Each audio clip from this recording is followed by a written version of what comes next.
सदैव भारत रत्न अटल बिहारी वाजपेयी जी के जन्म दिवस के इस अवसर पे जब हम उनका शताब्दी जन्मोत्सव मना रहे हैं, हम सब के लिए एक ऐसा क्षण है जब अटल जी की एक एक पंक्तियाँ, एक एक शब्द हर कार्यकर्ता के जीवन को कहीं न कहीं छूती हैं, प्रेरणा देती हैं। तो सर्वप्रथम उस महामानव को श्रद्धा सुमन अर्पित करता हूँ, नमन करता हूँ।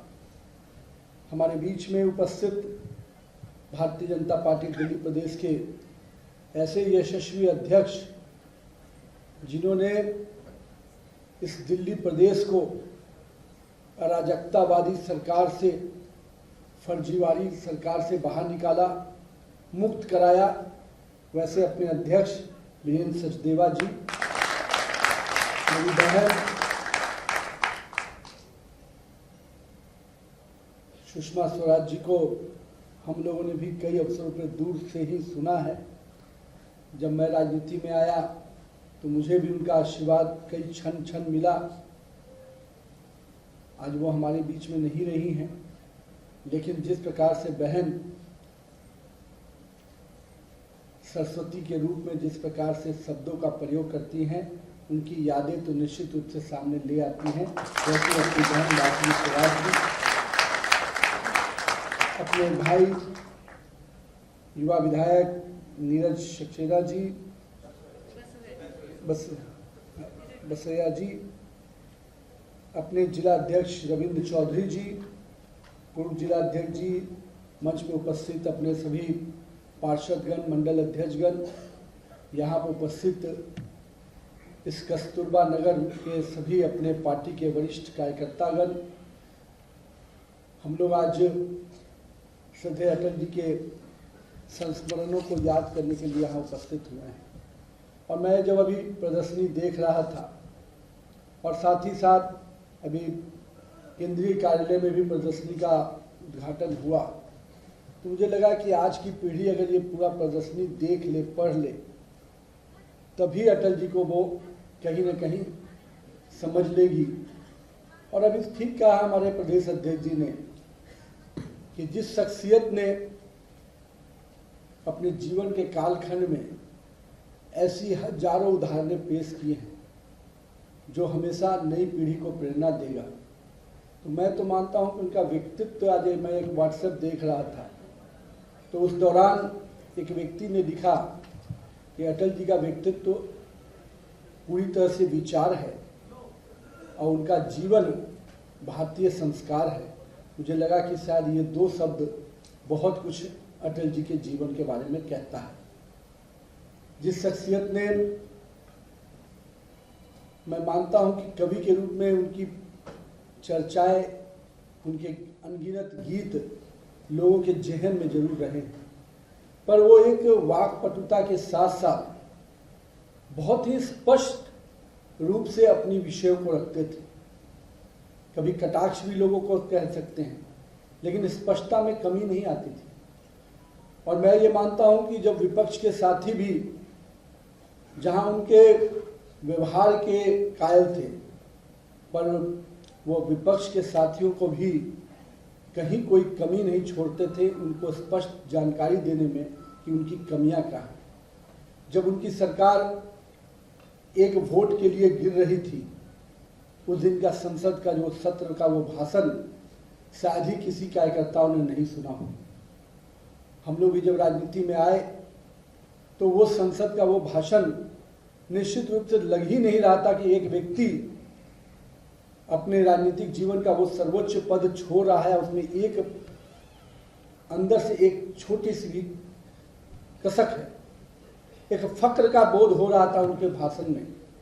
लग रहा था कि कहीं नए संदेश के साथ वो सरकार जा जरूर रही है, पर नए संदेश के साथ सरकार आएगी। शायद उस दिन के भाषण में ही स्पष्ट हो गया था कि अटल जी फिर से प्रधानमंत्री बनेंगे। तो ये संकल्प, ये शब्दों का संवाद, वो आत्मविश्वास राजनीति में बहुत कम लोगों में दिखता है। और मैं मानता हूँ कि भारतीय संस्कृति में हमारे विचार पुरुष श्यामा प्रसाद मुखर्जी जी, दीनदयाल उपाध्याय जी ने जिन विचारों को लेकर पार्टी को खड़ा किया, उन विचारों के वाहक श्रद्धेय अटल बिहारी वाजपेयी जी, आडवाणी जी जैसे शख्सियत रहे। लेकिन आज की जब नई पीढ़ी हमारे साथ यहाँ खड़ी, उनको निश्चित रूप से अध्ययन में अपने आप को ले जाना चाहिए। क्योंकि अगर हम भारतीय जनता पार्टी को समझना चाहते हैं, भारतीय जनता पार्टी के विचारों को समझना चाहते हैं, तो मेरा मानना है भाजपा के सफ़र को जरूर समझना पड़ेगा। और भाजपा के सफ़र के उस महामानव के जीवन को अगर आप समझ गए तो मुझे लगता है कि भाजपा के विचार भी आपके अंदर आ जाएंगे और भाजपा के संस्कार भी आपके अंदर आ जाएंगे। जिस पार्टी ने शुरू से ही कहा कि हम राष्ट्र प्रथम के नारे से काम करेंगे, हम पार्टी को उसके बाद रखेंगे और स्वयं को उसके पीछे रखेंगे, इस सोच से काम करने का नतीजा ही था कि आज पार्टी इतनी बड़ी हो गई। नहीं तो जो लोग संकीर्ण सोच के साथ आते हैं, अभी तो पार्ट टाइम पॉलिटिशियन बहुत घूमते हैं राजनीति में, राजनीति भी करना चाहते हैं और बाकी सब भी काम करते रहते हैं, लेकिन उन पार्ट टाइम पॉलिटिशियन का बहुत लंबा भविष्य नहीं होता। आज जिस प्रकार से श्रद्धेय अटल बिहारी वाजपेयी जी के विचारों से पार्टी आगे बढ़ी, उनके सिद्धांतों के कारण पार्टी का इस बड़ा वटवृक्ष खड़ा हुआ, उसमें कहीं न कहीं ये सोच आगे रही कि हम पार्टी के साथ साथ राष्ट्र को प्रथम रख के आगे बढ़े। और यही कहीं न कहीं पूरे इस बड़े वटवृक्ष का निर्माण किया। लोग हम पे आरोप लगाते थे शुरू से कि जब भी देश की बात आती है, देश की सुरक्षा की बात आ जाती है, भाजपा के लोग आगे आ जाते हैं। आज वही भाजपा के प्रति ये भाव ही आज भाजपा का इतना बड़ा विस्तार कर पाया। लोग को लगने लगा कि देश की रक्षा की बात कोई करेंगे तो अटल बिहारी वाजपेयी जैसा शख्सियत ही कर सकता है, बाकी लोग तो केवल अपने रक्षा की बात करते हैं। और मैं अभी संयुक्त राष्ट्र महासभा के चर्चा हो रही थी, मेरा मानना है कि यूएन का वो भाषण भी हम लोग को सीखने लायक चीज़ें हैं। किस प्रकार से मुक्त स्वर में अटल बिहारी वाजपेयी जी ने जब यूएन में हिंदी में अपना भाषण दिया संयुक्त राष्ट्र में, तो एक एक भारतीयों को पहली बार गर्व करने का एहसास हुआ कि हमारी भाषा भी कितनी लोकप्रिय हो सकती है और मेरी भाषा के प्रति हमारा क्या अटूट विश्वास है, ये अटल बिहारी वाजपेयी जी के शब्दों में विश्व में ले जाना। हम कह सकते हैं कि बहुत पहले के कालखंड में स्वामी विवेकानंद जी ने जब अंतर्राष्ट्रीय पटल पर अपनी बातें रखी थी, तो उसके बाद से एक लंबा अध्याय भारत को जानने वाले लोग जो सुनना चाहते थे भारत को, वो बीच के कालखंड में कहीं खो गए थे। पर अटल जी का वो भाषण फिर से लोगों को उस यादों के साथ कि भारतीय अपनी भाषा के साथ साथ अपने विचार को स्पष्ट रूप से समाज में पहुंचा सकते हैं। अटल जी के बारे में कई चीज़ें चर्चाएं हुई, लेकिन अटल जी ने केवल पूरे देश को जोड़ने का जो काम किया, आज प्रधानमंत्री जी उसी रोड मैप पर आगे बढ़कर काम कर रहे हैं। अंत्योदय हो या सुशासन, इन दोनों ही फ्रंट को अगर आप देखते हैं, दोनों ही स्तर को आप देखते हैं, तो जब माननीय अपने प्रधानमंत्री जी जब सुशासन के मॉडल की काम को जमीन पर उतार रहे हैं, ऐसे समय में जब हम कहते हैं कि अटल बिहारी वाजपेयी का जन्म दिवस हम सुशासन दिवस के रूप में मनाते हैं, तो उसको कहीं न कहीं अगर आत्मसात किसी ने किया तो हमारे श्रद्धेय माननीय प्रधानमंत्री नरेंद्र मोदी जी ने किया। आज अनेकों गरीब कल्याण की योजनाएं कि अंतिम व्यक्ति तक विकास की योजनाएं कैसे पहुंचे, चाहे गरीब के लिए अन्न योजनाएं हों, गरीबों के लिए आवास योजनाएं हों, उज्ज्वला योजना हो, ऐसे अनगिनत योजनाएं, चाहे भी कि कालखंड में आयुष्मान भारत की योजना हो, कितने बड़े वर्ग को जो उन्होंने कि जरूरतों को ध्यान रखकर और अंतिम व्यक्ति तक विकास की योजनाएं पहुंचे।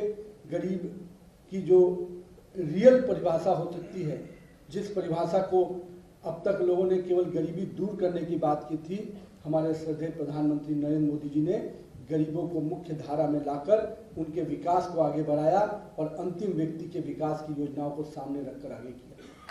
और मेरा ये मानना है ऐसी योजनाएं इस देश को ताकत दे रही। जब इंफ्रास्ट्रक्चर की बात आती है, हम लोग सुनते थे कि शेरशाह सूरी के समय में सड़कें बनी थी, उसके बाद के कालखंड में कोई हाईवे का प्रोजेक्ट होगा, कोई सड़कें की बात आएंगी, वो बीच के कालखंड में कहीं खो गया था।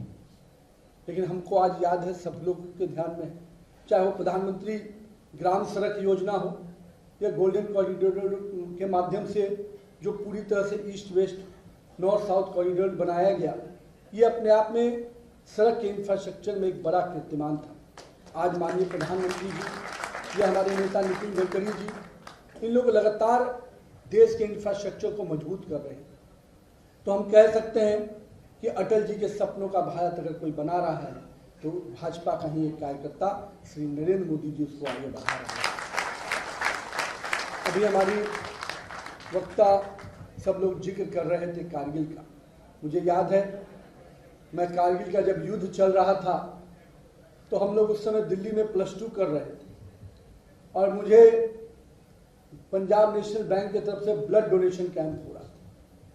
केवल अटल जी का फोटो लगा था तो कई युवा वहां जा रहे थे कि मुझे भी ब्लड डोनेट करना है।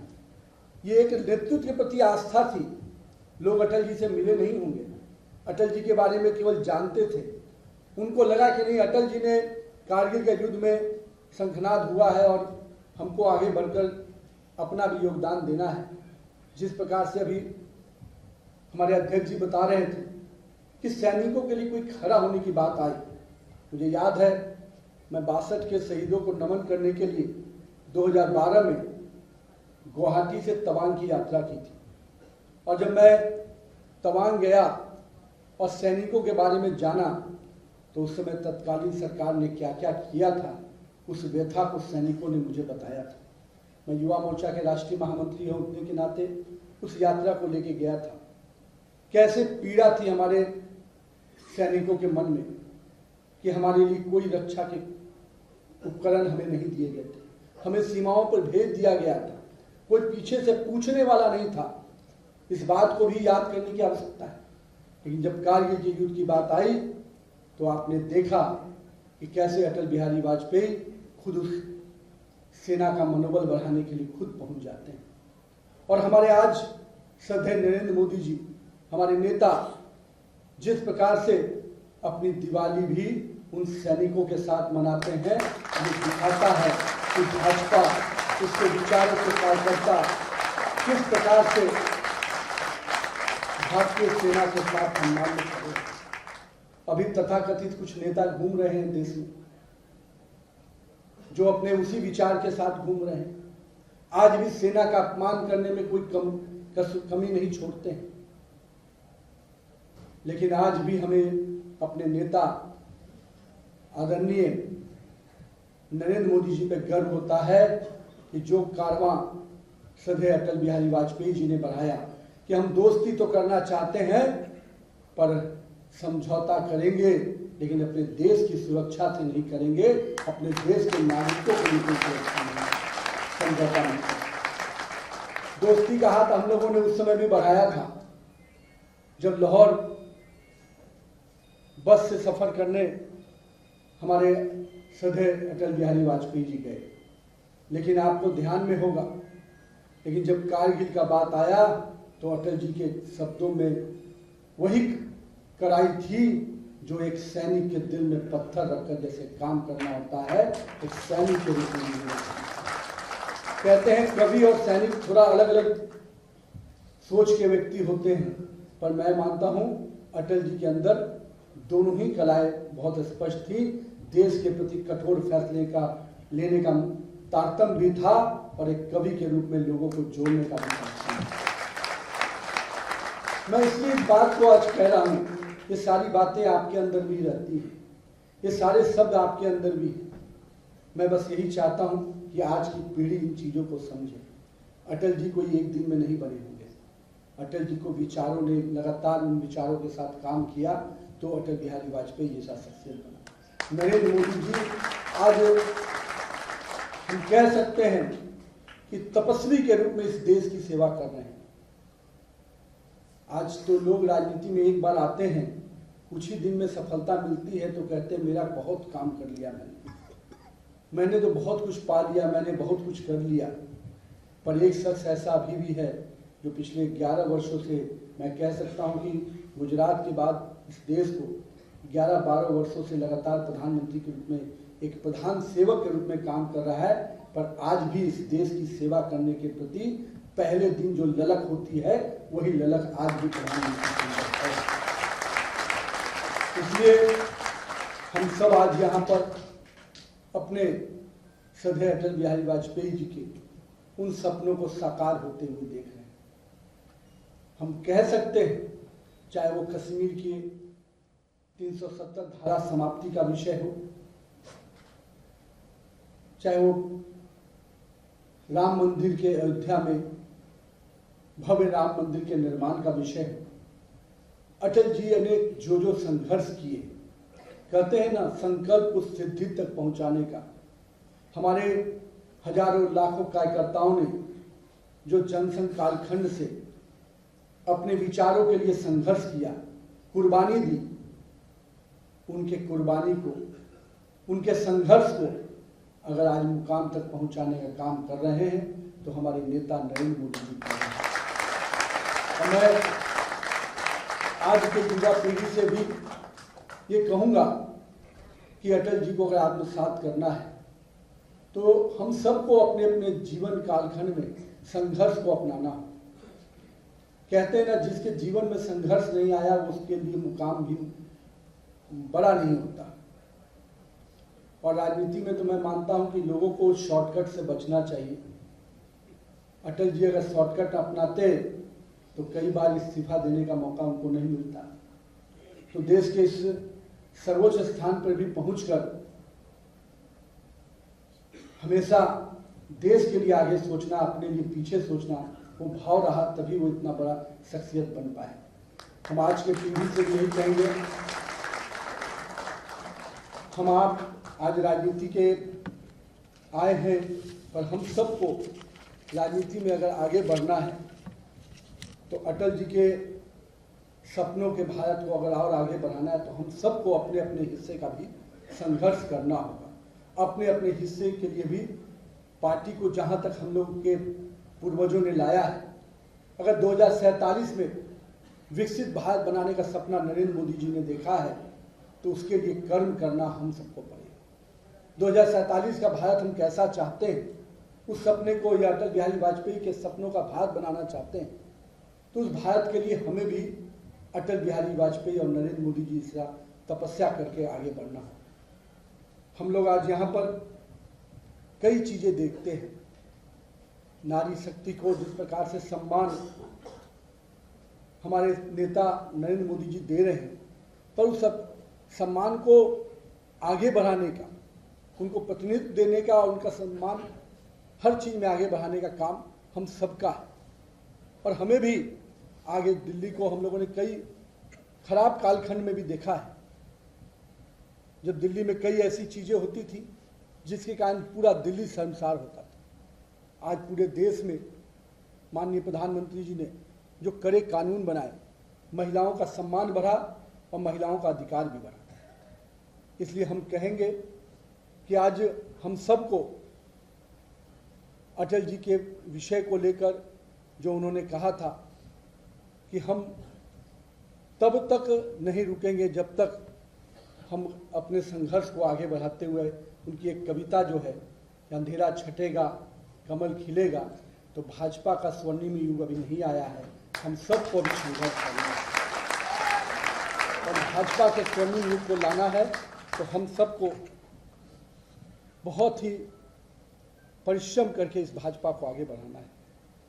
वसुधैव कुटुंबकम के जिस नारे को लेकर पूरा विश्व हमको देख रहा है, अभी हमारी बहन कह रही थी, जहां एक और कठोर फैसले लेने में नरेंद्र मोदी जी पीछे नहीं हटते हैं, वहीं देव विश्व को भी वैक्सीन के माध्यम से हो या देश के किसी भी, विश्व के किसी भी भाग में कोई भी व्यक्ति अगर फंसा हो, समस्या में हो, कोई देश समस्या में हो उसको भी आगे बढ़कर अगर मदद करने का काम कोई करता है तो भारत के प्रधानमंत्री नरेंद्र मोदी।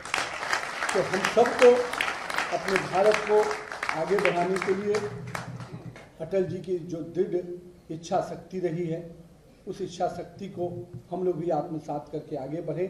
और अटल जी की जो पंक्तियाँ रही हैं, बाधाएं आती हैं आए, घिले प्रलय की घोर घटाएं, पाँव के नीचे अंगारे, सिर पर बरसे यदि ज्वलाए, निज हाथों में हंसते हंसते आग लगाकर चलना होगा, कदम मिलाकर चलना होगा। आज प्रधानमंत्री मोदी जी हम सब मिलकर कदम मिलाकर आगे बढ़े और सशक्त एवं समर्थ रूप से नए भारत के निर्माण में जुटे। बहुत बहुत धन्यवाद।